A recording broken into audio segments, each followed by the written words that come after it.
Cadena SER, Hoy por Hoy, con Ángeles Barceló. Son las 8:30 de la mañana, las 7:30 en Canarias. CaixaBank patrocina este espacio. Tiempo para el análisis, tiempo para el abierto en esta mañana de miércoles, último día de primavera, con Mariola Urrea, que ha venido muy primaveral. Muy buenos días. ¿Qué tal? Muy buenos días. Primaveral de atuendo y de carácter, ¿eh? Ha venido, sí, hombre, ha venido primaveral sí, hoy. Toda alegría. Elisa de la Nuez, muy buenos días. ¿Qué tal? Buenos días. Y Josep Ramoneda, muy buenos días. Hola, buenos días. Y está aquí también Ángeles Caballero, ¿qué tal? Muy buenos días. Porque vamos a empezar este abierto. Hoy el día va a estar marcado por 3 imágenes, ¿eh? La más inmediata la vamos a tener a las 9 de la mañana, dentro de media hora aproximadamente, en el Congreso de los Diputados, con la sesión de control al Gobierno. Protagonistas: Cataluña, su financiación singular, la decisión de los fiscales de recomendar la amnistía a los independentistas condenados o investigados por malversación. Esos son los temas que vamos a escuchar en esa sesión de control. Otra imagen va a ser la de la reunión del presidente del Parlamento, cerrando hoy su ronda de contactos con los partidos y de momento sin ningún candidato viable para una investidura. Pero la tercera imagen del día la vamos a ver a partir de las 11:30 de la mañana en el Palacio Real, porque hoy se cumplen 10 años de la proclamación de Felipe VI.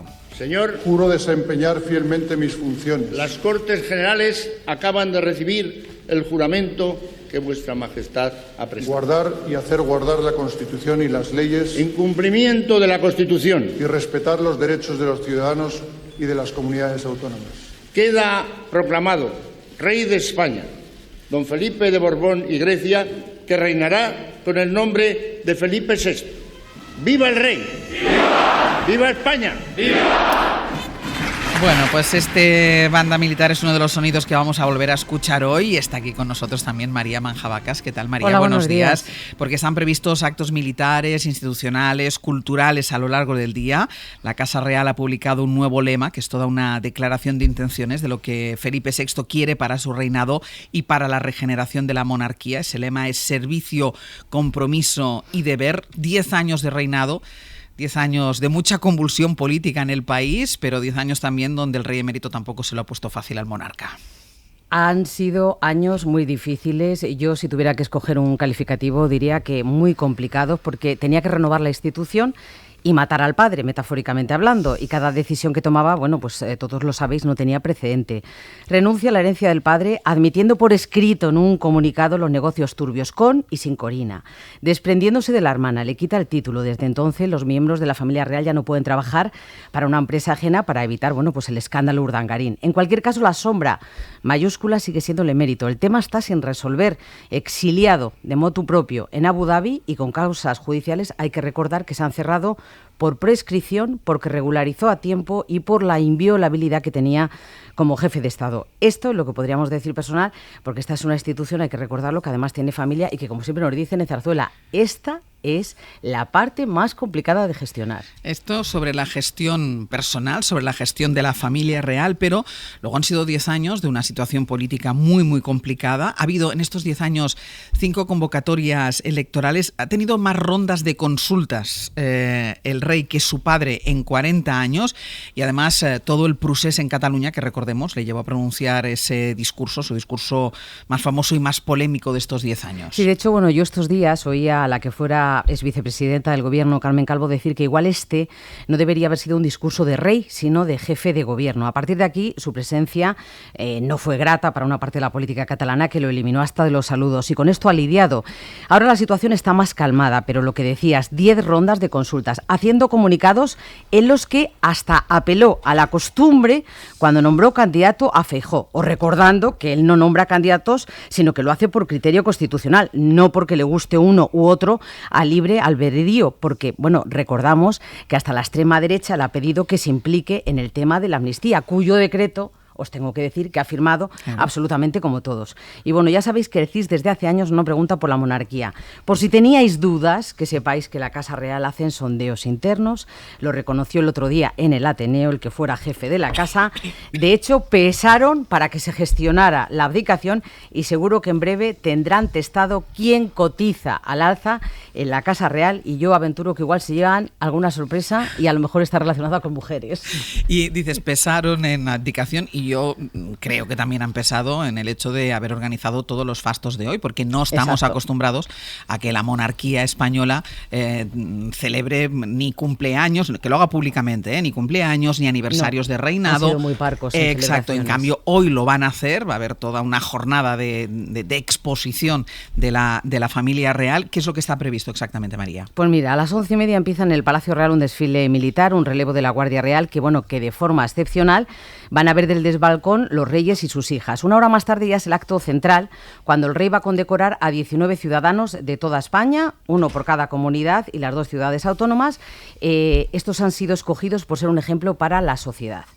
Un acto que además tendrá lugar en el Salón de Columnas, que es uno de los sitios más emblemáticos por donde pasa la política, lo más importante de la vida real y de la vida política. Ahí os recuerdo que fue donde hace 10 años también se firmó la abdicación del rey. Y después habrán un almuerzo. Van a estar los premiados, el presidente del gobierno y los políticos que han ostentado la presidencia de organismos constitucionales. Invitados: Pedro Sánchez, ya lo he dicho; Rajoy sí, Feijóo no. Razón de protocolo, porque la oposición, os recuerdo, no es una institución y está representada en Congreso y Senado. Eso dice Zarzuela. No sé yo si por aquí habrá polémica o no. Bueno, lo veremos. Bueno, lo veremos. Está aquí también. No te vayas todavía, María. ¿Tienes prisa para irte? No, porque además el Palacio Real está aquí al lado, y esto no empieza hasta las 11:30 de la mañana. Quédate todavía un ratito con nosotros. Está también Ángeles Caballero. Le dije, a ver, ¿qué has anotado? 10 años de reinado. No sé si has llevado un diario de lo que han sido estos 10 años, pero la conclusión, ¿a qué conclusiones has llegado después? Pues mira, de todos los diarios posibles estaba acordándome de esa imagen de hace 10 años, y que hoy ya estamos viendo que la están recordando las televisiones y la estamos incluso recordando aquí con distintos sonidos, ¿no? De esos hace 10 años y 17 días después de la abdicación de Juan Carlos I, que fueron proclamados reyes de España, Felipe de Borbón y Leticia Ortiz. Yo me acuerdo de que aquel día yo creo que hicimos un poco lo de siempre. Algunos pasaron de todo ese ritual y boato y otros señalaron lo que importa en estas ocasiones a veces, que es el precioso abrigo blanco de la recién estrenada reina y lo bien que se portaron las niñas para la chapa que les tocó aguantar ese día. Pero 10 años después, y lo acaba de contar ahora María, España ha asomado otras costuras. Hay amnistía e indultos, un poder judicial hecho cisco, una izquierda que ni te cuento, y hay un perro viviendo en la Moncloa. Estas son novedades con las que no contábamos hace 10 años. También hay una parte del pueblo feroz, desacomplejada, que grita a voz en pecho los Borbones a los tiburones y no perdonará jamás a Felipe VI que haya firmado ese decreto de la amnistía y que lo seguirá llamando felpudo muy a su pesar. Y hay otra parte de ese pueblo feroz, machista y clasista, que sigue sin digerir a una plebeya en palacio. Y también hay un rey emérito que ha estado navegando hasta el domingo, que me lo contó ayer Martín Bianchi, porque hay que hablar con las altas autoridades para hacer este cuaderno. Y no ha podido prolongar su viaje para estar en esta fiesta. Hoy, más que honor, creo yo que es un tremendo marrón ser rey o reina de España. Y 10 años después, tal día como hoy, Madrid celebra este aniversario siendo más corte que villa. Esa España empeñada en ser Reino Unido, cuando lo que hay que ser, creo yo también, es Portugal. El ayuntamiento y la comunidad patrocinando, ellos lo llaman, eso sí, engalanar la fiesta con banderas, marquesinas, edificios amarillo y carmesí, intercambiadores de metro y autobuses municipales decorados, voluntarios, 8.500 voluntarios ayer y hoy repartiendo la buena nueva en forma de banderita y rótulos en los que se grita «Gracias», agradecidos y emocionados porque cumpla su trabajo y porque sea jefe del Estado. Hay medallas y almuerzos con invitados de postín. Telefónica patrocinando un videomapping con imágenes entrañables en Palacio justo el año de su centenario y justo después de que el rey participara en el anuncio de la multinacional por su aniversario. Amiga, date cuenta. La Diputación y Consejo de la Grandeza de España pagando una exposición de fotos porque si lo piensas cualquiera dice que no pone un duro. La princesa de Asturias y la infanta Sofía reunidas con un grupo de jóvenes de entre 17 y 20 años que tienen en común una cosa, que han participado en el concurso ¿Qué es un rey para ti? Y un concierto de Ara Malikian para finalizar esta jornada. Esta que te habla, esta que os habla está entusiasmada con saber desde hoy que aparte de este club de los grandes de España existe una fundación institucional española que lleva haciendo ese concurso, el de ¿Qué es un rey para ti?, desde hace tantos años, para promover los valores de la monarquía. Y esta que te habla también, lo que desea en realidad es preguntarle a ella, a Leticia Ortiz Rocasolano, ¿qué es ser reina para ti? Y sobre todo, que conteste. 10 años de reinado de Felipe VI, con mucha dificultad o la imposibilidad de testar el grado de aceptación o de apego de los ciudadanos españoles a la monarquía. Lo recordaba María Manjabacas, el CIS, que digamos es la encuesta oficial más o menos polémica, más o menos criticada, pero es la manera de preguntar a los españoles, no pregunta. Si hay encuestas que hacen algunos medios de comunicación y las propias encuestas internas de la monarquía. Hubo ese recambio, abdicación del rey Juan Carlos, coronación del rey Felipe VI, con la voluntad de la regeneración de la institución. Yo no sé, Mariola, si se puede hablar de regeneración de la institución. Lo que yo creo, y tú lo decías en las claves, de lo que no se puede hablar es de aumento de apego de la población a la monarquía. No, creo que una de las grandes o de los grandes errores que ha cometido este país, y seguramente también la monarquía, ha tenido que ver con cultivar esa idea de juancarlistas en lugar de ciudadanos fieles, leales o más con un apego a la propia institución. En el momento que la figura hacia la que se tiene devoción pasa a ser una figura detestada, obviamente la idea de institución se resquebraja un poco. Yo creo que en los últimos tiempos se ha hecho bien en no cultivar esa misma técnica, buscar felipistas o leticistas, que también este es otro problema que conviene darle seguimiento, ¿no? Y buscar quizá ciudadanos que convivan con más o menos naturalidad, incluso sin grandes sobresaltos, con un sistema político como es el de la monarquía parlamentaria. Por lo tanto, es verdad que apego a la institución no hay. La pregunta es si se puede convivir de una manera serena y tranquila con un modelo político constitucional que es el de la monarquía parlamentaria. Y para eso es clave el trabajo bien hecho, la seriedad, la profesionalidad, y luego seguramente también la idea de continuidad, que yo creo que en estos fastos, en estos homenajes, el objetivo principal es focalizar la cuestión en la heredera, sobre la que parece que hay consenso en que se está haciendo un buen trabajo de formación. Josep.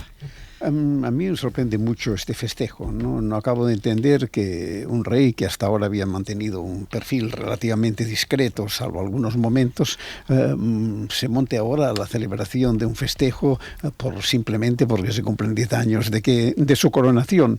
No entiendo qué busca y de algún modo me inquieta, porque su padre, el rey Juan Carlos, fue un rey que jugó un papel muy importante hasta el momento en que perdió la idea de límites, en la que perdió el mundo de vista y se disparó, digamos. Y es verdad que en su momento hizo cosas muy significativas, como por ejemplo hacer el paso del franquismo que le colocó a la democracia de una manera bastante impecable, afrontando situaciones absolutamente complejas. Yo recuerdo un día en una exposición aquí en Barcelona, cuando yo dirigía el CSB, en una exposición sobre la radio, que en una sala sobre el atentado de Carrero Blanco, el rey se me acerca a un palmo y me dice: si esto no hubiese ocurrido, ni tú ni yo estaríamos aquí hoy.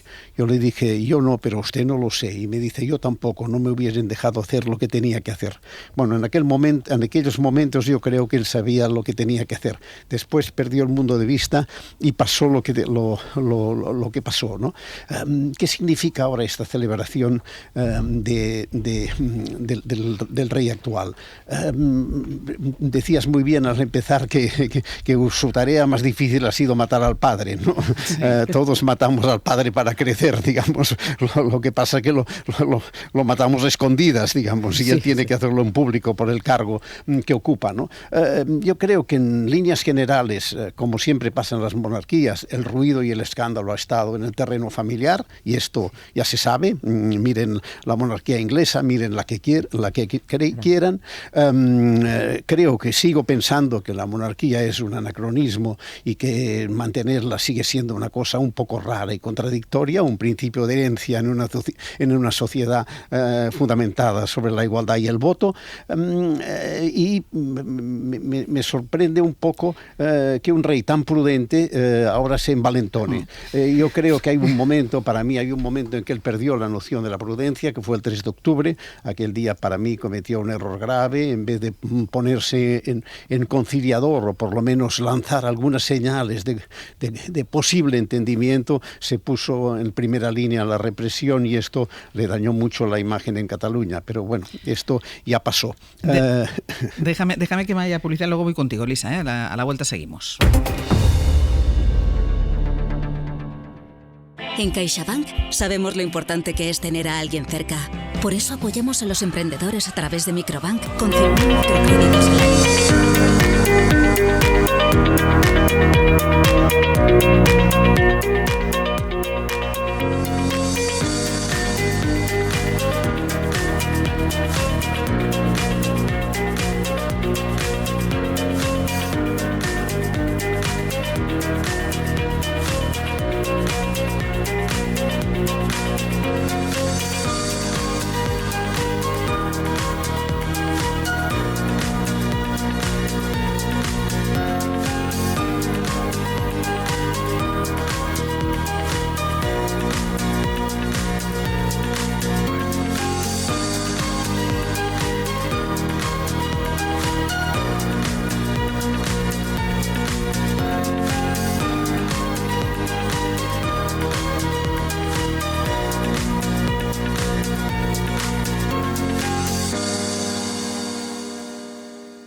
En la cadena SER, Hoy por Hoy, con Ángeles Barceló.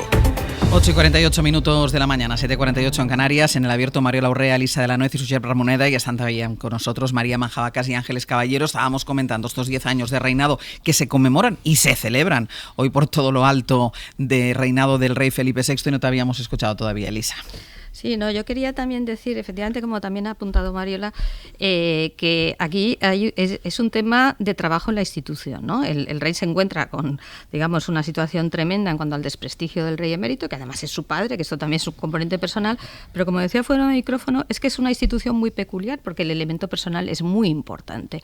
Por tanto, no ya la ejemplaridad, sino que lo comentábamos también, la imagen que da la familia, cómo se relaciona esto a lo mejor en una jefatura de Estado, digamos, de República, no es tan relevante, pero aquí sí. Entonces es, digamos, más difícil dar esa imagen institucional.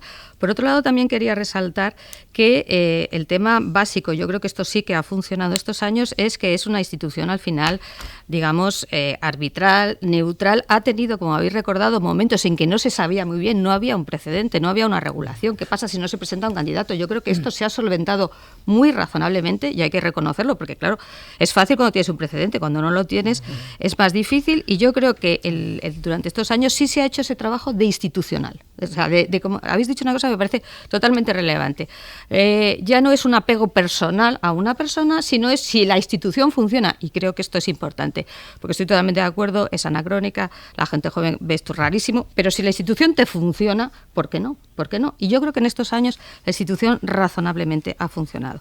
Y otra cosa que también ha apuntado Mariola, estoy totalmente de acuerdo, es razonable hacer una, digamos, celebración de este tipo. Creo que también, estoy de acuerdo, pone el foco en la heredera, que es una chica joven, y esto quieras que no, pues supone desde todos los puntos de vista, aunque sea por, como digo yo, por suerte biológica, porque no se ha cambiado el orden de sucesión, que debía haberse hecho, pero bueno, como es una chica, mira qué suerte, porque si hubiera tenido un hermano mayor, a lo mejor la cosa hubiera sido... Sí, bueno, simplemente un hermano mayor, esto ya hubiera chocado muchísimo. Un hermano menor.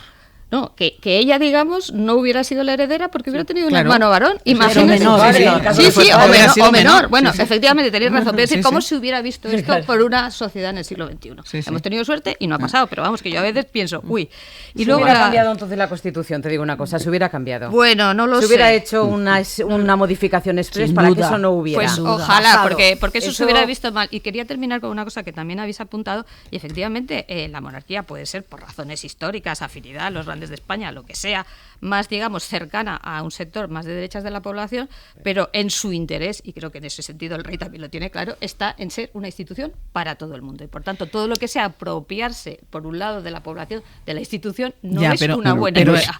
No es una buena idea. No es fácil que sea para todo el mundo una institución que está construida sobre un principio de desigualdad manifiesta, que es la herencia. Bien, ¿no? Está en la Constitución, te quiero decir. Que no es fácil que sea para todo el mundo. Y luego hay otro asunto que yo creo que funcione para todo el mundo. Y para abrir otro vértice, Ángeles, que hace un flaco favor la ultraderecha cuando se apodera de la institución, y después el flaco favor que hacen los llamados monárquicos de toda la vida, que ahora siguen al lado del rey emérito, y que de alguna manera lo que están haciendo es más daño al rey actual que otra cosa, y a la institución en definitiva. Sí, yo creo que esa parte creo que es un equilibrio, iba a decir dificilísimo, pero es que creo que es imposible el intentar ser una institución para todos, y ese juego de ser para todos, o incluso esa especie de manía o de querencia de querer aparentar que son una familia como la del resto, cuando su propia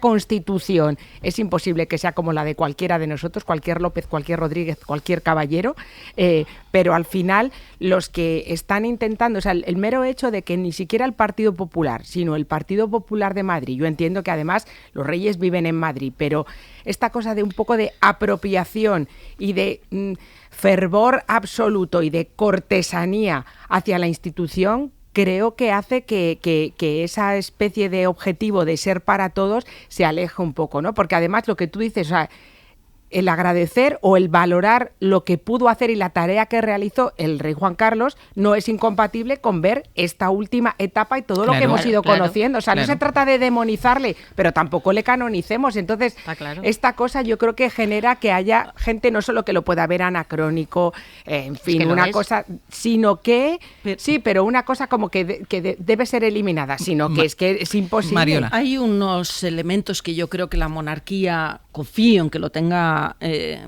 digamos, bien diagnosticado, que tiene que ver con cuáles son sus amenazas y sus riesgos. Y sus amenazas y sus riesgos son, por una parte, la capacidad que tengan para desempeñar un trabajo impecable, para que lo que dicen que hacen se corresponda realmente con lo que hacen y no como ha ocurrido en otros tiempos. Y después también, para mí, otro de los riesgos elementales es todo ese conjunto de personas que yo llamaré palmeros alrededor, que pueden ser los grandes de España, que esto sí que es un anacronismo, para anacronismo, eso, un club que o estás dentro y formas parte de él, o fuera resulta casi de comedia, y esto yo creo que no aportan gran valor a la corona, sino que al revés, le restan y le erosionan capacidad de conexión con la realidad, y desde luego también la derecha y la ultraderecha, pero sobre todo digo la derecha como amenaza. ¿Y por qué? Fijaros, habéis citado dos casos donde el rey ha tenido un papel que se le ha cuestionado. Uno es el discurso del Procés y el otro, alguno de los casos concretos de designación del candidato. Sí. En el caso del Procés, fue una dejación de funciones de quien en ese momento era el presidente del gobierno, Mariano Rajoy. Estaba el gobierno del Partido Popular. La primera vez que al rey se le pone en la tesitura... La primera vez que al rey se le pone en la tesitura de tener que designar, va a designar al que tiene más diputados, y el que tiene más diputados dice no acepto la designación, curiosamente es el señor Rajoy. La primera declinación de la historia. Primera declinación de la historia, ese territorio ignoto al que apelaba Elisa. Por lo tanto, la derecha en ocasiones se convierte en una amenaza. Voy a dejarlo aquí, los actos empiezan. Bueno, los actos... organizados, entiendo, por la Casa Real, porque ahora mismo ya están haciendo un izado solemne de la bandera de España en Colón, que estos son actos que debe organizar el Ayuntamiento o la Comunidad de Madrid, al margen de la Casa Real. El Real empieza a las 11:30 y es en el patio de la Almería, el desfile de la Guardia Real. Esto otro es folclore. Ese es el institucional. Lo otro es ya Madrid y lo otro es Madrid más corto, como has dicho antes, más corte que Villa, ¿no? Sí. Pues Madrid más corte que Villa, que ya ha empezado por su cuenta estos actos institucionales. Ángeles Caballero, muchísimas gracias. Gracias a ti. María, luego nos lo cuentas. Un placer, hasta luego. Vamos a hacer una pausa y a la vuelta vamos a ir en directo al Congreso de los Diputados, porque a las 9 en punto empieza la sesión de control al Gobierno, cruzada evidentemente por las negociaciones para la investidura en Cataluña, por la financiación singular y por la decisión ayer de la Junta de Fiscales.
Son las 9 de la mañana, las 8 en Canarias, en el Abierto San Mario La Urrea, Elisa de la Nuez y Josep Ramoneda, y lo que escuchan ya es el ruido de fondo, el murmullo del hemiciclo del Congreso de los Diputados, a punto de empezar la sesión de control al Gobierno.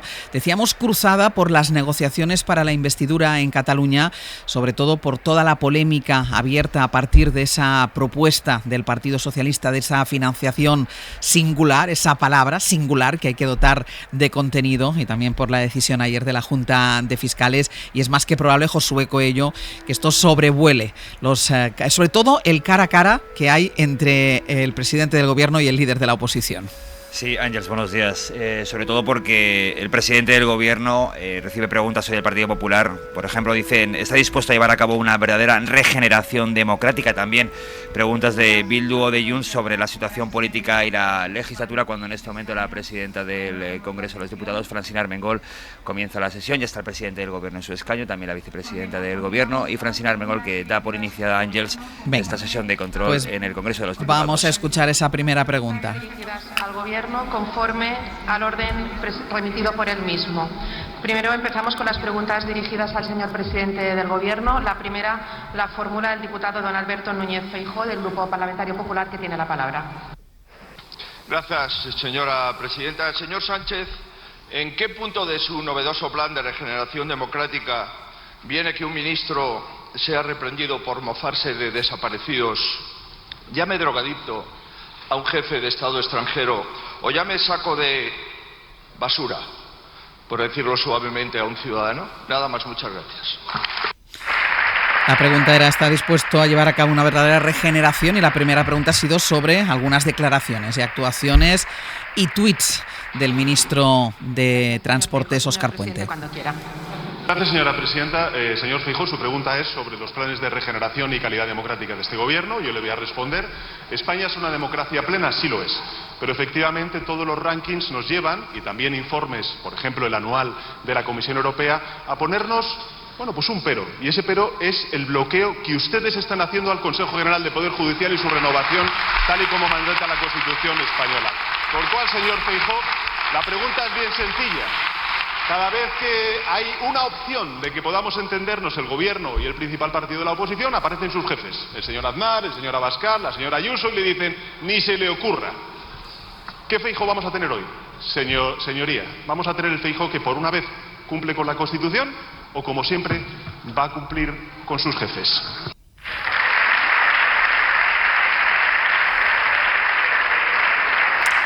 Respuesta del presidente del Gobierno, recordando al líder de la oposición el bloqueo para la renovación del Poder Judicial. Con todo el respeto, señor presidente, su principal problema no es con el Consejo General del Poder Judicial. Su principal problema es con la justicia.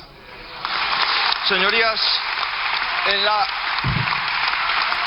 ya hemos visto que para usted lo importante nunca es el qué, sino es el quién. Si alguien está al lado de su muro puede insultar, calumniar, injuriar, incluso corromperse, pero no es así, señor Sánchez. Si un ministro insulta, difama y calumnia, lo que tiene que hacer es dimitir y si no cesarle. Y si hay indicios de que un político o un familiar del presidente ha cometido delitos de corrupción o de tráfico de influencias, lo que tiene que hacer es sentarse delante del banquillo de los jueces. Seamos serios, señor Sánchez. ¿Un fiscal general del Estado al borde de la imputación, para usted eso es regeneración democrática? ¿Romper en dos el Consejo Fiscal y obligar a los fiscales del Tribunal Supremo a actuar en contra de su conciencia es regeneración democrática? ¿Usar una ley europea para proteger la libertad de prensa y usted querer colarla para discriminar la libertad de prensa es regeneración democrática? ¿Negar explicaciones a los españoles por la imputación de su entorno más directo es regeneración democrática? Un plan de regeneración democrática del señor Sánchez es como un manual de las buenas maneras del ministro Puente. Señoría, usted ya empieza a ser incompatible con la regeneración. Si quiere acometer un plan de regeneración democrática, aquí tiene uno. Se lo he presentado y remitido a Moncloa hace más de un año. El 23 de enero del año 23. 60 medidas que afectan a todas las instituciones del Estado. Con este plan de regeneración democrática no volverá a haber un militante del partido del Gobierno al frente del CIS ni Radio Televisión Española. Con este plan no volverá a haber ministros sentados en el Tribunal Constitucional ni en la Fiscalía General del Estado. Señor Sánchez, no hay regeneración democrática en España posible mientras usted sea el presidente del Gobierno. Nada más y muchas gracias. Turno ahora para la réplica del presidente, la respuesta a esta réplica del presidente del Gobierno.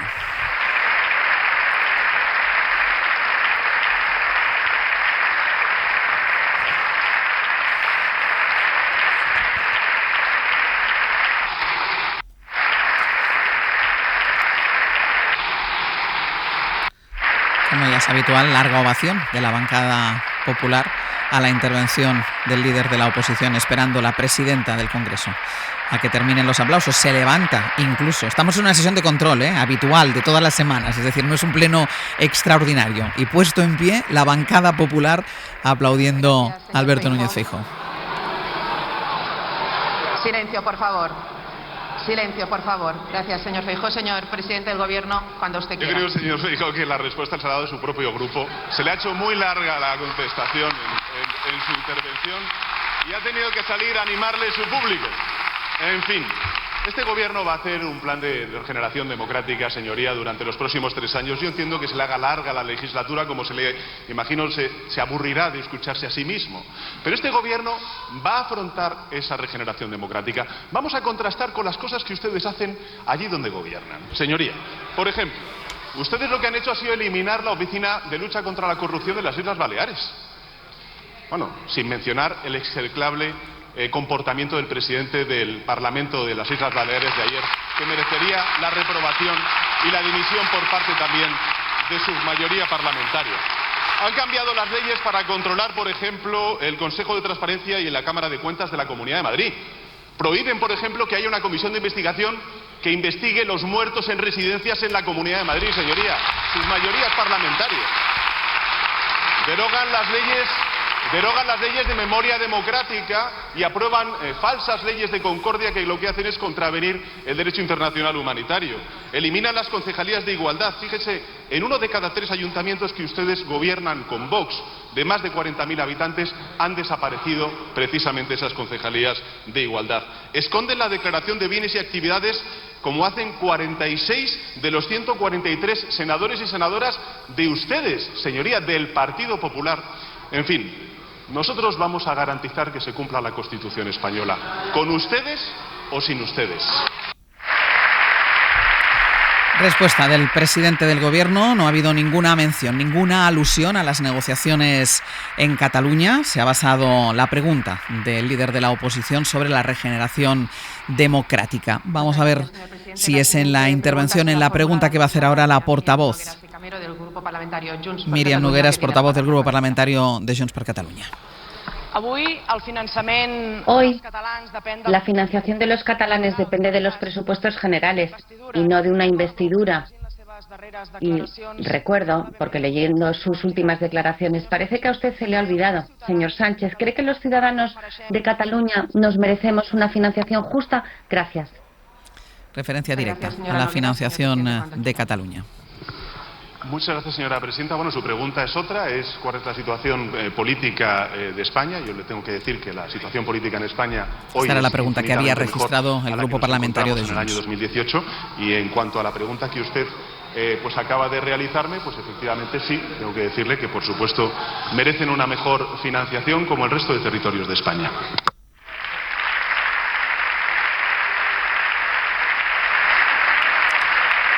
Preguntaba si Cataluña merecía una mejor financiación. Dice el presidente del Gobierno que sí, como el resto de territorios de España. La pregunta habla de actualidad política y la actualidad política la marca usted con la entrevista del domingo. Deberían dejar de hablar de financiación singular para Cataluña como si eso fuera un privilegio. No necesitamos ningún favor ni ningún trato especial. Como todos ustedes aquí, del primero al último, están vendiendo de forma irresponsable, porque no es un privilegio que se nos pague consigue lo que nos corresponde. La gente de Cataluña, independentista y no independentista, no pide una financiación singular, quiere y necesita una financiación justa. Queremos que se pague a los catalanes aquello que corresponde a los catalanes, no lo que a usted le parezca o le convenga. ¿O es que se ha pensado que el dinero es de usted y que puede hacer con él lo que quiera? Cada catalán pierda 2.700 euros anuales por el único hecho de formar parte del Estado español y que un extremeño gane 3.200 o un castellano-leonés gane 1.800, no es ningún privilegio. Al menos no lo es para los ciudadanos de Cataluña.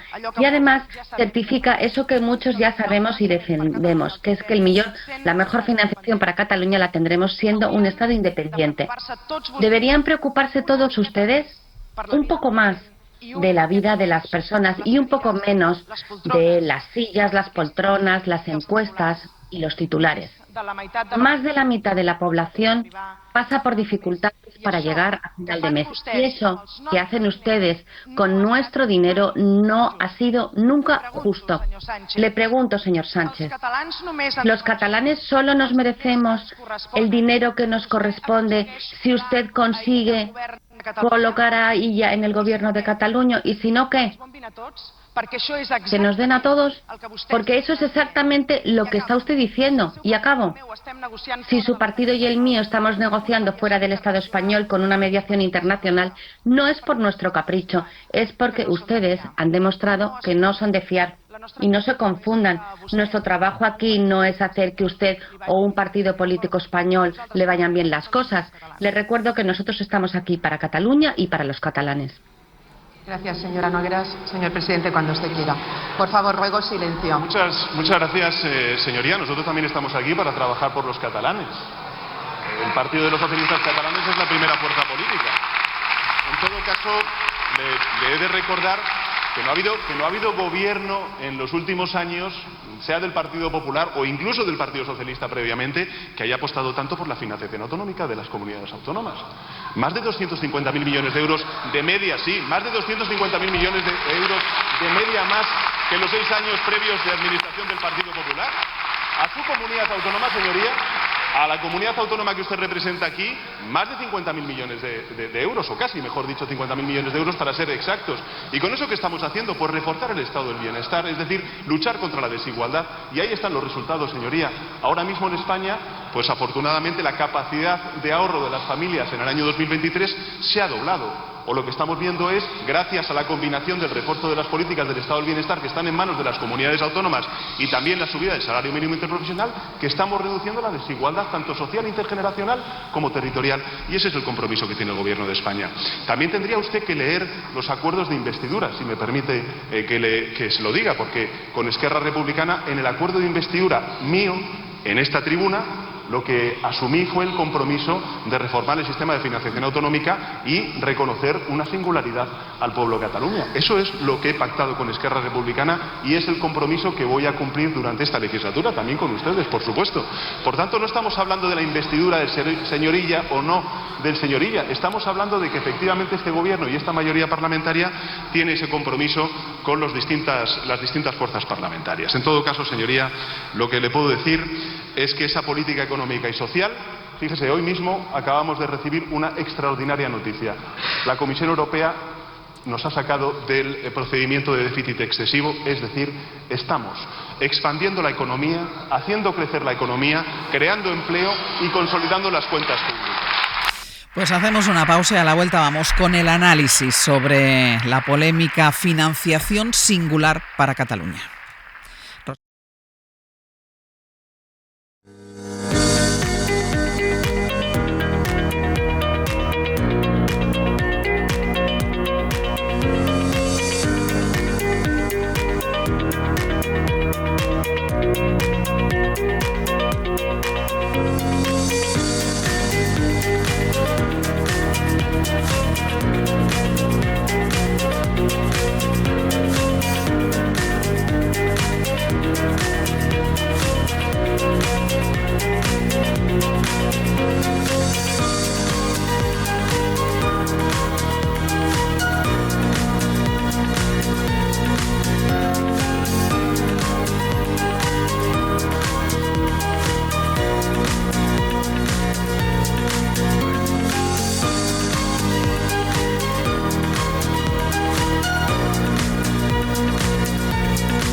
En Canarias, en el abierto Mario Laurrea, Elisa de la Nuez y Josep Ramoneda ha sido respuesta a la pregunta que ha hecho la portavoz del grupo parlamentario de Junts, Míriam Nogueras, cuando ha reconocido el presidente del gobierno la singularidad de la financiación a Cataluña, como así recoge, él ha dicho, el acuerdo de investidura que había firmado con Esquerra Republicana de Cataluña. Está siendo la piedra angular sobre la que se va balanceando la negociación entre el Partido de los Socialistas Catalanes y Esquerra Republicana para una posible investidura de Salvador Illa, aunque en el gobierno intentan entrar con cautela en este debate sobre la financiación ilegal, porque dentro del Partido Socialista siguen surgiendo voces críticas y muchas dudas. Quiere dejar claro el Partido Socialista que quien está negociando con Esquerra es Salvador Illa, que quien está negociando con Esquerra es el PSC. Guillermo Lerma, hola de nuevo. Hola de nuevo, Ángels. Porque no quiere el gobierno nada que pueda que interfiera en esa negociación que formalmente empezó ayer, pero sí reiteran que ellos no están ofreciendo, o sea, que la singularidad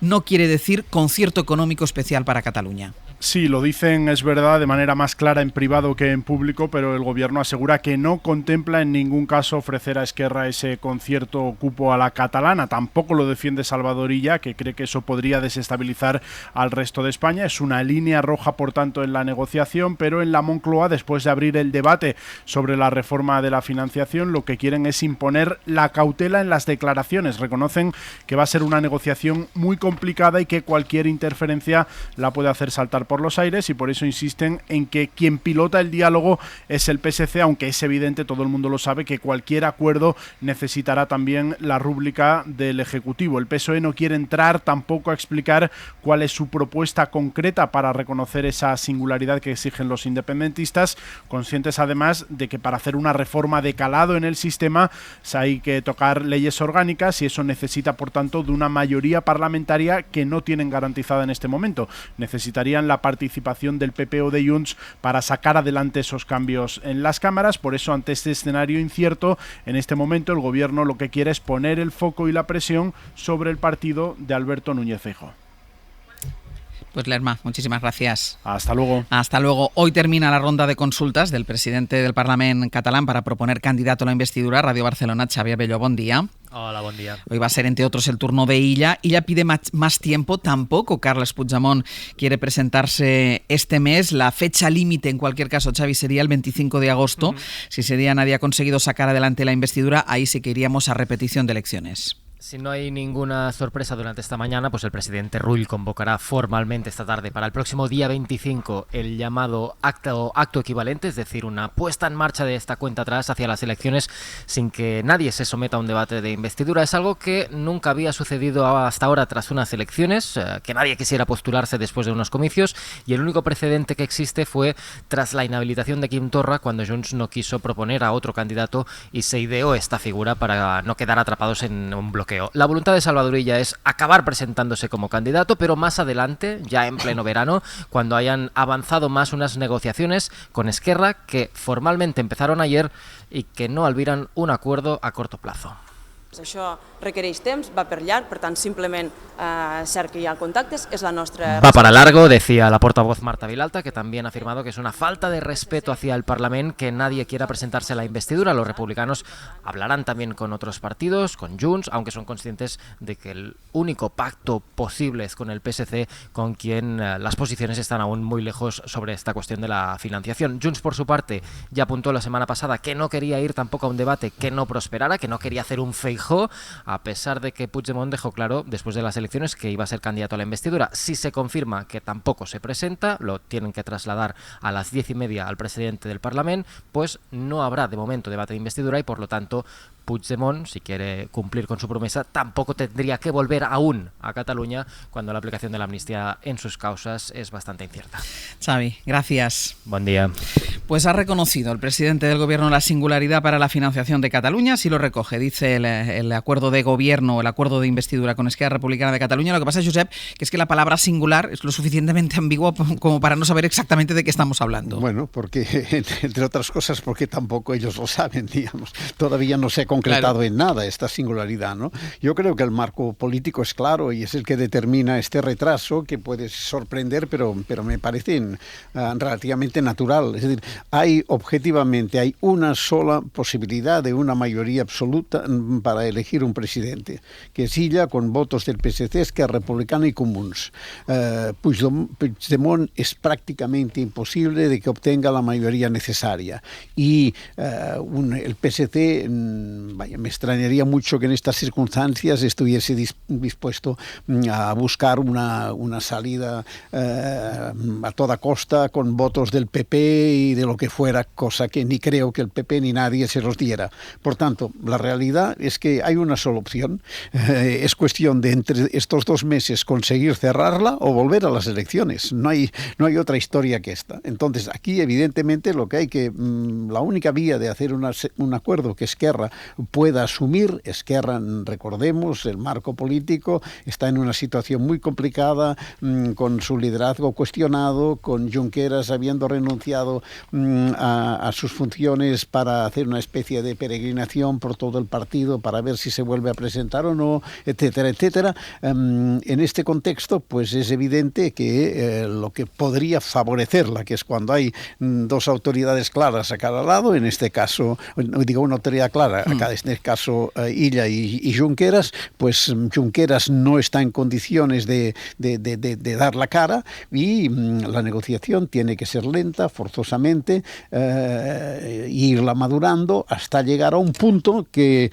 el PSC y el PSOE puedan defender que no marca una, digamos, irregularidad, una desigualdad inadmisible en el conjunto del sistema, y que los otros puedan decir que tienen una singularidad suficiente para que sea un paso adelante importante. Ahí está el punto de equilibrio. Es tan simple y en el fondo tan complicado. Tan complicado y al mismo tan poco estimulante como eso, ¿no? No hay una gran batalla política, hay una negociación delicada, difícil, que se tiene que encontrar un punto, que es un punto de equilibrio, que evidentemente se ha rechazado masivamente por el PP y por todo lo que haga falta, pero que puede llegar a conseguir un pacto. Mariola.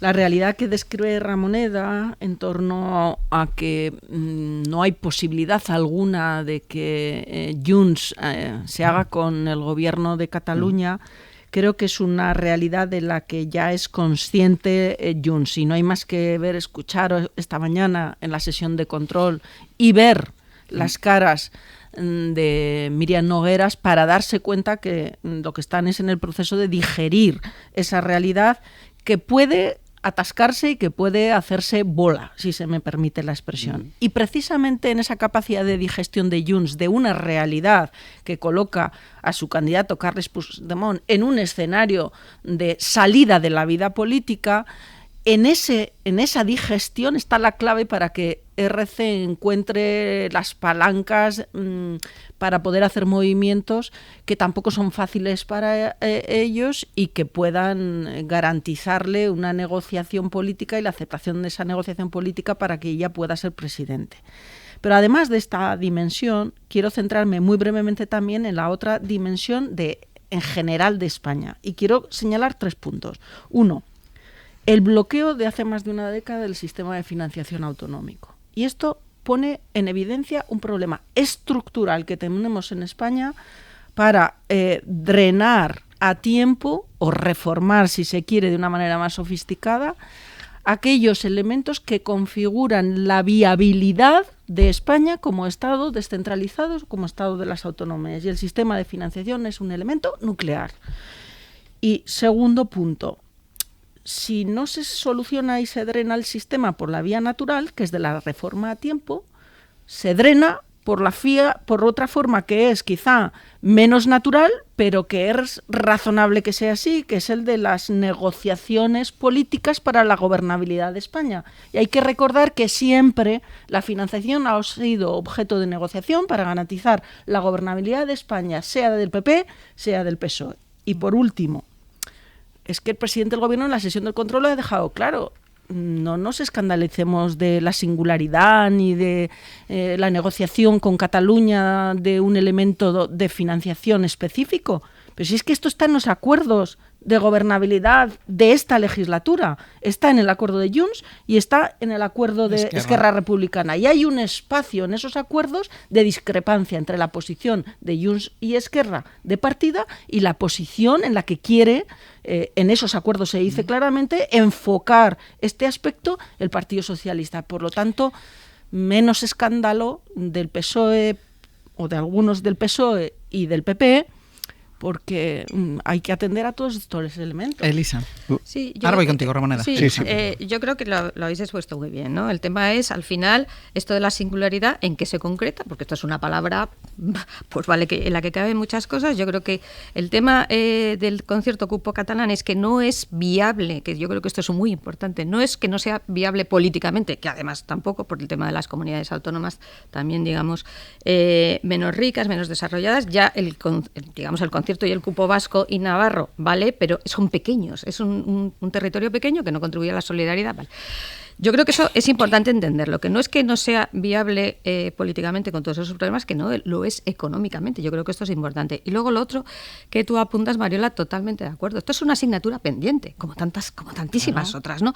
Está diagnosticado, vamos, hasta el infinito y más allá. Entonces, ¿qué pasa? Pues que nunca hay ese acuerdo, esa voluntad política, llámalo tal.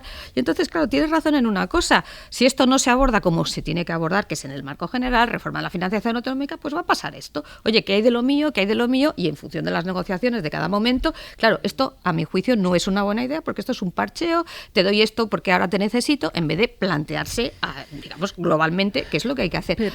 Pero como tantísimas otras cosas que están pendientes en este país, esto requiere grandes acuerdos políticos, nos pongamos como pongamos. Y eso quiere decir comunidades gobernadas por el PP o por digamos, el PSOE, que no está por la labor de este tipo de singularidades. Ramoneda, y luego voy contigo. Ramoneda. Sí, vamos a ver un poco. Mariola hacía una referencia a Puigdemont y yo creo que es importante, ¿no? En los ciclos en política acostumbran a acabar cumpliéndose, ¿no? Un acontecimiento, un periodo toma un empuje, va en una dirección y hay un momento que declina. Y generalmente declina cuando alguien ha hecho el error político más importante, que es ir más allá de las capacidades reales que tiene, ¿no? Esto ha ocurrido en Cataluña y el ciclo del procés ha acabado. Después vendrá otra fase, lo que sea, pero el ciclo que se inició en 2012 ha acabado y con él Puigdemont tenía la última oportunidad. Su última oportunidad era venir y ganar las elecciones. Él tenía sus dudas porque se estuvo planteando volverse a plantearse a Europa y olvidarse de ello y regresar ya después para volver a su vida privada, digamos. Pero se decidió, le presionaron, ha perdido, por tanto, su ciclo se ha terminado. Y esto es un factor que no se puede olvidar en el curso en estas negociaciones en curso. Pase lo que pase, este ciclo ha terminado. No hay ninguna posibilidad de una combinación que haga Puigdemont presidente. Y Puigdemont, no siendo presidente, difícilmente seguirá en la vida política catalana en el rol que ha tenido hasta este momento. Y por tanto, este es otro factor político que influye muy seriamente en esta negociación, porque este cambio se tiene que vestir, digamos. Este cambio no puede ser así tan súbito y repentino como a veces pasan las cosas, ¿no? Dos cosas. Decía Elisa que un cupo catalán no es económicamente viable. Yo creo que para sostener esta afirmación hay que entrar en muchos detalles, porque el cupo, hay que saber cómo se configura ese cupo, y un cupo bien configurado perfectamente hace viable económicamente. Bien, entonces, supongo que no es la idea. Lo que ocurre es que como los conceptos y como cómo construyen también las realidades, también hay que quitarle un poco peso a las palabras, ¿no? Entonces, el cupo en sí mismo ni es insostenible económicamente, ni deja de serlo. Es decir, hay que entrar a los coeficientes que hay que aplicar, a la actualización, etcétera, etcétera. Esto tiene una complejidad técnica enorme, pero yo quería apuntar esto. Segunda cuestión. Es que el problema de fondo, y a veces utilizamos a Cataluña como excusa, el problema de fondo es que las dificultades de actualizar el sistema de financiación está en que los criterios que resultan favorables para mejorar la financiación en Andalucía, que está gobernada por el Partido Popular, no son los mismos criterios que requiere Castilla y León, que también está gobernado por el Partido Popular, ni es la misma situación que Valencia, que también está gobernada por el Partido Popular. ¿Por qué señalo estos tres ejemplos? O Madrid, que también está gobernada por el Partido Popular. Porque a veces utilizamos a Cataluña como excusa y como el pegamento para que comunidades autónomas gobernadas por el mismo partido, que en una mesa de negociación sobre el sistema de financiación no podrían llegar a un acuerdo porque los criterios favorables para unas y para otras no son los mismos. Claro, cuando sale el debate de una financiación especial, singular, llamemos como queramos, a Cataluña, de repente, ¿no?, prietas las filas. No, pero si aquí el problema no es Cataluña. El problema es que España tiene constantemente un mismo dilema, que es su actualización en los elementos clave que configuran nuestro Estado autonómico. Elisa. Sí, quería comentar, efectivamente lo del cupo tiene razón, pero la realidad es que el cupo vasco siempre se ha calculado con criterios políticos y no técnicos. Esto no es verdad eso, yo esto es lo que me han dicho en el Ministerio de Hacienda, ¿vale? No, la liquidación del cupo es el resultado de una operación política con poca transparencia, con un coeficiente no actualizado en 25 años. Pero importante lo de la poca transparencia. Eso es lo que te iba a decir. Vale, te lo compro. No se sabe cómo se calcula. Bien, el segundo tema, y no creo que, digamos, Cataluña pensará hacer algo diferente. Yo creo que eso es importante. Y segundo, el tema que planteas es verdad, claro, es un problema de solidaridad interterritorial. Las comunidades autónomas más ricas, entre ellas algunas gobernadas por el Partido Popular, evidentemente, como todas, como pasa con Cataluña, no quieren contribuir tanto de aquella forma o sienten que la solidaridad interterritorial con las más pobres les perjudica. Y esto es muy, muy normal y es hasta cierto punto normal que se use por los gobiernos autonómicos. Claro, el problema es de un modelo que es general. Tenemos que decidir si queremos convivir en un mismo Estado, cuáles son los criterios. Tendremos que ayudar a Extremadura o a Andalucía, o gobierne quien gobierne, y las regiones ricas tienen que hacer un esfuerzo adicional. Este es el modelo. Luego lo puedes apuntar, lo puedes ajustar. Claro, efectivamente, cualquier región rica te dice, oiga, es que yo contribuyo de más. Es que ese es el discurso de Junts, que por cierto a mí me recuerda a lo de España en roba. Es que a mí me cuesta mucho formar parte de España. Este es el discurso. Porque yo tengo que aportar al fondo, lo que sea. Yo creo que esto, mientras no se solvente a nivel general, que es una idea de solidaridad entre todos, pues sí, tendrá usted que pagar más y a lo mejor contribuir a las regiones más pobres. Es que no sé qué otra solución tiene. No, pero solo insisto en que el problema es más serio y es más estructural de país. Es que todos los elementos que configuran nuestra arquitectura de vocación federal están pendientes de reforma. Totalmente de acuerdo contigo. Dejadme que me vaya a publicidad porque nos queda vinculado todavía con el tema del procés y con el tema de Cataluña, la decisión de ayer de la Junta de Fiscales, y quiero comentarlo con vosotros.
Ángeles Barceló. 9:39 de la mañana, 8:39 en Canarias, en el abierto Mario Laurrea, Elisa de la Nuez y Josep Ramoneda.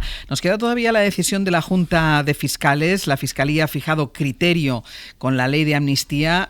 Solo 2 votos de diferencia, ¿eh? Se ha impuesto el criterio del fiscal general del Estado, de Álvaro García Ortiz, que quería recomendar al Supremo que perdone, que aplique la amnistía a todos los independentistas condenados e investigados por malversación. Eso hará al final el Ministerio Fiscal. Pedro Jiménez, hola. ¿Qué tal, Ángeles? Buenos días. Aunque el Supremo tendrá que decidir ahora si sigue la recomendación de la Fiscalía o no, y en cualquier caso la tensión ayer en la cúpula del Ministerio Fiscal fue más que evidente. Sí, porque Álvaro García Ortiz ganó el envite, pero el máximo órgano consultivo de la Fiscalía se partió en 2. Fueron esos 19 votos a favor, 17 en contra, entre ellos el de María José Segarra, la primera fiscal general de Pedro Sánchez, y una abstención. Pero este resultado le vale. La mayoría de la Junta de Fiscales de Sala comparte que el delito de malversación es amnistiable para los líderes del procés porque no hubo enriquecimiento personal ni se pusieron en riesgo intereses financieros de la Unión, que es lo que sostienen los 4 fiscales asignados al caso. García Ortiz también recibe el aval para levantar las órdenes de detención contra Carles Puigdemont y el resto de fugados. La primera consecuencia práctica de este resultado es que el caso que han llevado hasta ahora Fidel Cadena, Consuelo Madrigal, Javier Zaragoza y Jaime Moreno pasará a manos de la teniente fiscal del Supremo, Ángeles Sánchez Conde, y del jefe de penal del Alto Tribunal, Jaime Sánchez Covisa. El informe definitivo del Ministerio Público para los impulsores del referéndum ilegal del 1 de octubre se conocerá esta mañana, pero no es vinculante. Será la Sala de lo Penal del Supremo la que tenga la última palabra y decida si aplica o no la ley de amnistía a Puigdemont, Junqueras y el resto de dirigentes independentistas. Pedro, gracias. A vosotros. Empiezo por ti, Elisa. Tensión ayer en esa reunión de la Junta de Fiscales. Al final sale adelante, y solo con 2 votos de diferencia, las tesis del fiscal general del Estado. ¿Qué te parece? Hombre, me parece que es una mala noticia, no en el sentido de que se haya seguido el procedimiento que hay que seguir. Los fiscales del proceso tienen una opinión técnica, se lleva la Junta, tiene otra, sino la visión que se da de una Junta dividida prácticamente por la mitad, ¿no? Yo creo que ese mensaje, primero para la ciudadanía, pero incluso luego para el órgano judicial, ¿no? Porque al final el órgano judicial es el que tiene que decidir, pero la impresión de que tienes a la Fiscalía casi dividida por mitad en un asunto crucial, no digamos, en un asunto de tanta trascendencia, yo creo que al propio órgano judicial le dice, oye, esto es una cosa complicada, ¿no? Y en ese sentido, y sin haber leído el dictamen, o sea que no tengo opinión técnica, me parece que es una cosa que yo pensaba que iba a producir la ley de amnistía y lamentablemente creo que es verdad, que es una tensión institucional muy grande, ¿no? Con lo que eso supone, insisto, primero la imagen hacia afuera, porque la gente dirá, qué cosa más rara, ¿no? O sea, la mitad, la otra mitad es total. Y segundo, también de cara al propio órgano judicial, porque claro, el informe de la Fiscalía es algo muy importante para un órgano judicial, y en un caso de tanta relevancia que se monte, por así decirlo, no digamos pollo, no quiero decir pollo, pero bueno, esta división tan clara, yo creo que no es una buena noticia. Dicho eso, claro, el órgano judicial es el que le toca decidir, el Ministerio Fiscal es una parte más, pero no lo veo una buena noticia desde ningún punto de vista, más allá de que se ha seguido el procedimiento establecido, eso también hay que decirlo, ¿eh? Yo creo que hay que recordar lo obvio en ocasiones. Uno es que el Estatuto de la Fiscalía se rige la actuación de los fiscales conforme al principio de jerarquía y unidad de actuación. Esto no es nuevo, esto no lo ha impuesto el gobierno de Sánchez, tampoco se lo ha inventado el actual fiscal general del Estado. Esto ha ocurrido así, constitucionalmente es así, y por tanto ha operado para ordenar la vida de la Fiscalía desde que somos una democracia consolidada y firme. Por lo tanto, un poco menos alboroto en esto también, señalaba yo esta mañana en las claves, ¿no? Y yo sí que le quitaría un poco hierro, Elisa, si me permites, a la idea de que el órgano judicial vaya a estar un poco incómodo, vaya a estar un poco sorprendido ante esta división, porque honestamente tengo la impresión de que el órgano judicial hace mucho tiempo que tiene claro lo que va a hacer en este caso. Eso sí que es una mala noticia cuando se percibe que los jueces expresan su opinión sobre una ley que no está en un momento determinado aprobado en el Congreso, que se manifiestan en conferencias acerca de lo que opinan sobre la competencia del Poder Legislativo para dictar leyes. Eso sí que honestamente me parece motivo de preocupación. Y en último lugar, creo que los fiscales del proceso han dado una muestra clave y clara de falta de profesionalidad. Al aire contigo. Josep. No, yo creo, me parece que políticamente era perfectamente imaginable que esta decisión de la amnistía provocara tensión, y también en los órganos del Poder Judicial, que están muy politizados, como hemos visto. No olvidemos que el PP, por razones políticas evidentes y sabiendo que tiene complicidades políticas allí dentro, lleva años y años impidiendo la renovación del Consejo General del Poder Judicial, que es una obligación, ¿no? Pero yo creo que, en fin, la cuestión de la amnistía, tengo la sensación que desde un punto de vista político está saliendo muy bien, en el sentido en que ha avanzado muy positivamente, incluso cuando no está completado el ciclo todavía, en la bajada de tensión en Cataluña y en lo que hablaba antes, el cambio de ciclo. Ha consolidado y ha hecho posible el cambio de ciclo en Cataluña y el entrar en otra fase, que ya veremos lo que será, ¿no? Pero que es otra fase, ¿no? Haber terminado un periodo.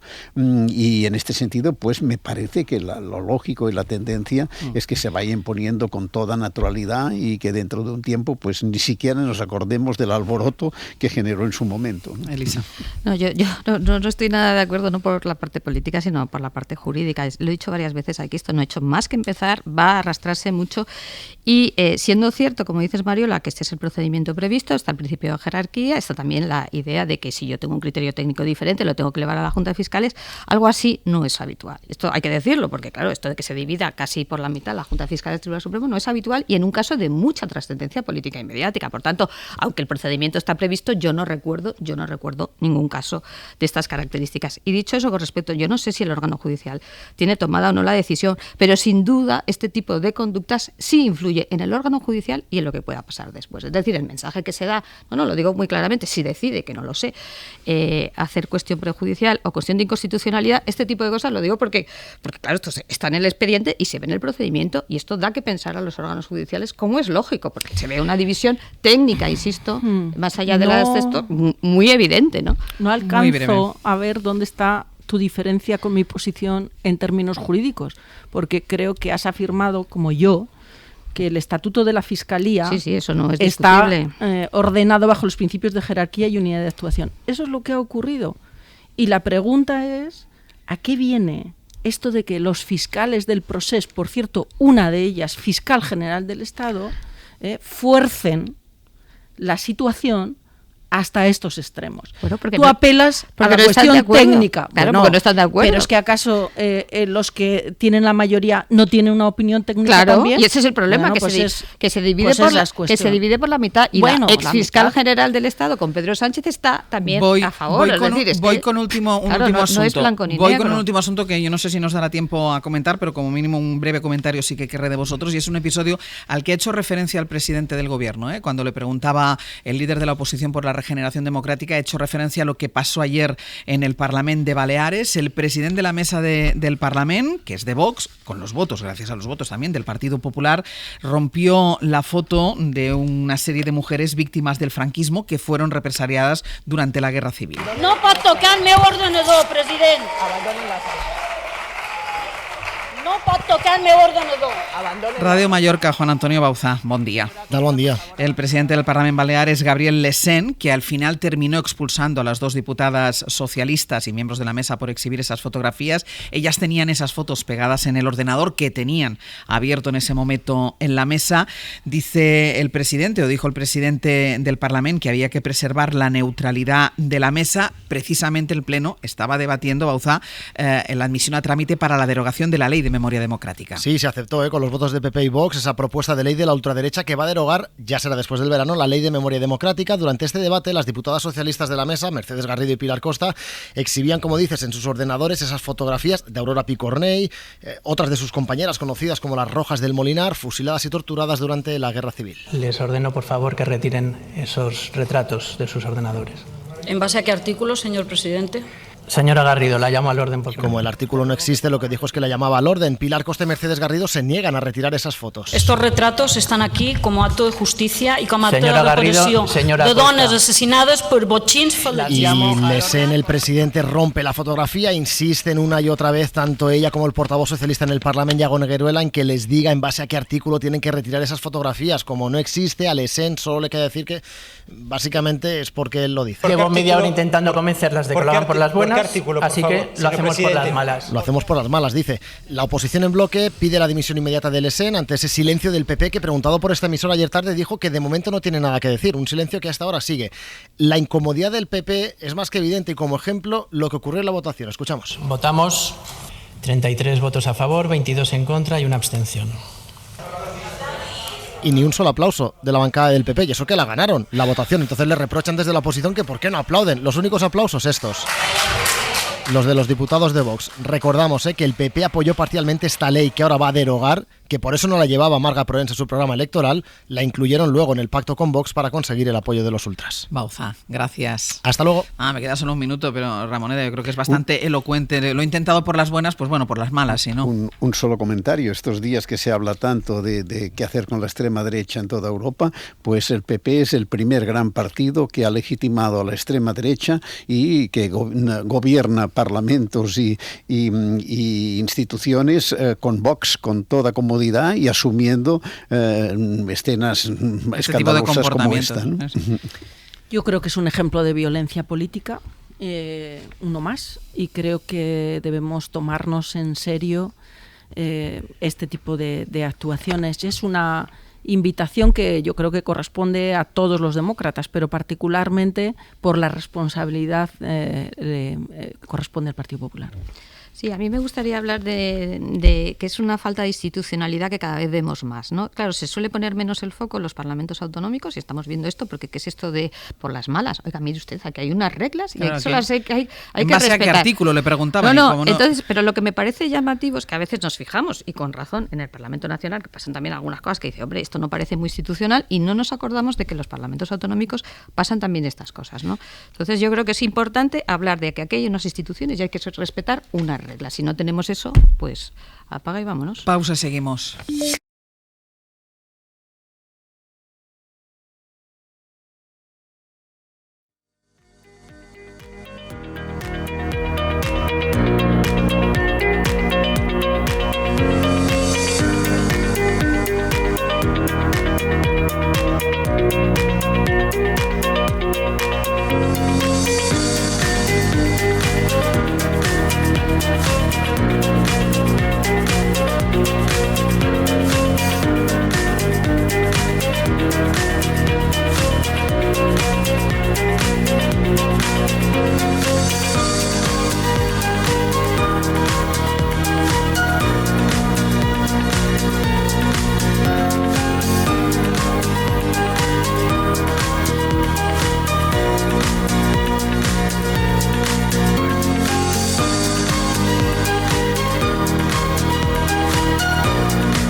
Àngels Barceló. Cadena SER. 100 años de radio. May have been Camelot for Jack and Jacqueline, but on the Che Guevara highway filling up with gasoline. Fidel Castro's brother spies a rich lady who's crying over luxury's disappointment, so he walks over. Vamos a ir terminando ya el abierto, que están aquí Pepe Rubio y Sergio Castro. Buenos días. ¿Qué tal? Buenos días. Para contarnos todo lo que tenemos preparado a partir de las 10. Me lo dices como un ultimátum, digamos, ¿no? Tienes que decir esto y salir adelante. No es un ultimátum. O dices eso o puerta. Pues aprovechemos las circunstancias antes de la puerta para recordar que en el Rincón y la Esquina vamos a hablar esta mañana con Marta Sanz y Manuel Delgado de eso, de ultimátums, ¿vale? De ultimátums. Estábamos aquí debatiendo el plural. ¿Cuál era el plural? De la palabreja. Bueno, ultimátums. En el 900, 100, 800 queremos que también participen todos ustedes, como todos los miércoles. Llámenos para contarnos los ultimátums que han lanzado, los que han recibido, si han sido de palabra, por escrito, a través de intermediarios, y cómo lo han afrontado cuando los han recibido, qué consecuencias tuvieron cuando se los dieron a ustedes. En fin, 900, 100, 800, toda clase de ultimátums permitidos hoy para este tramo de Las radio. madres somos muchos ultimátums. Mucho. ¿Recoges esto a la 1? ¿A las 2? Nunca se llega a las 3. Nunca se llega a las Si eres listo, nunca se llega a las 3. Pues venga, cuéntenos 900, 100, 800 ultimátums que ustedes hayan recibido, que ustedes acostumbran a eso, a poner un ultimátum a sus hijos, a su pareja, a quien quieran. Venga, 900, 100, 800. ¿Y cuántos ultimátums, me pregunto yo, daría Margaret Thatcher? ¿Y qué miedo? ¿Qué miedo daría? ¿Qué miedo daría? Un ultimátum Margaret Thatcher. Es que le va a escribir, hoy le escribe a Roberto Villar la carta desde el más allá, Margaret Thatcher. Estoy intrigadísimo porque me parece muy interesante esta carta. A ver cómo es su vida en el otro mundo, ¿no?